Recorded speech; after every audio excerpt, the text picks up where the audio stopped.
Hello, my name is Sally Evans, and today I'd like to talk to you about the importance of maintaining perspective. Mark Twain, who was a famous author, once said, "I have had many catastrophes in my life, some of which have actually happened." It's an interesting reminder that sometimes when we lose perspective, it's often because we're thinking about something that hasn't yet happened.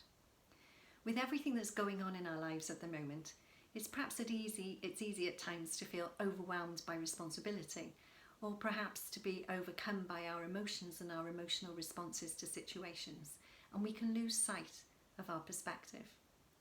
But if you're feeling particularly tired or lacking in energy, it may be easy to suddenly feel really frustrated by other people's words or actions.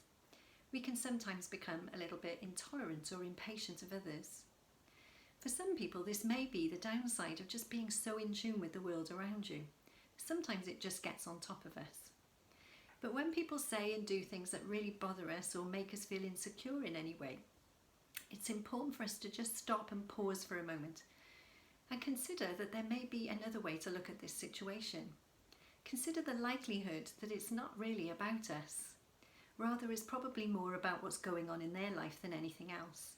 And if it is about them, you're wasting your time and your energy to keep replaying their words or repeating the situation over and over in your head. It can be hard sometimes to let go, though, I know, and it can be very hard to maintain perspective at those times. So what can you do to help maintain perspective at times of real great stress and challenge? Well, I'm pleased to say that there are many ways in which we can help to maintain perspective.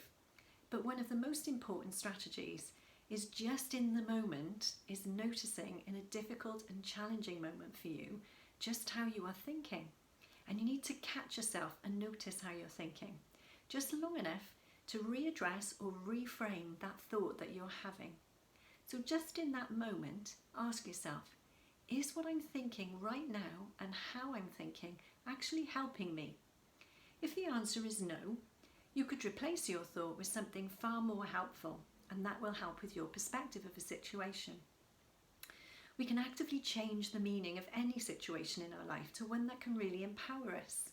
We can absolutely choose to look at situations negatively or positively. The way to continually do this is by always asking ourselves empowering questions. So when we're struggling with our perspective on a situation, these questions can really help lead us to more empowering answers that will really help us give a different perspective.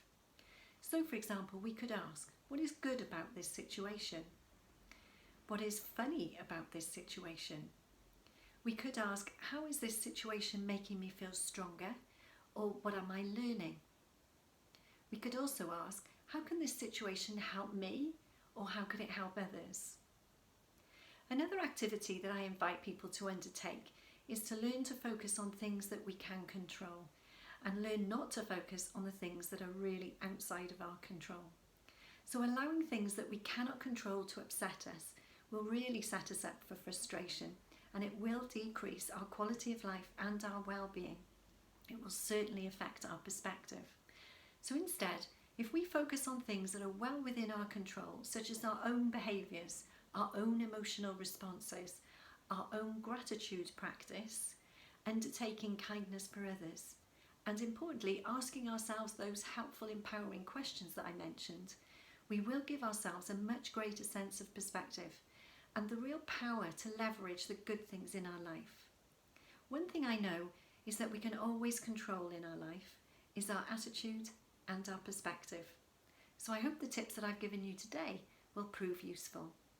Good luck.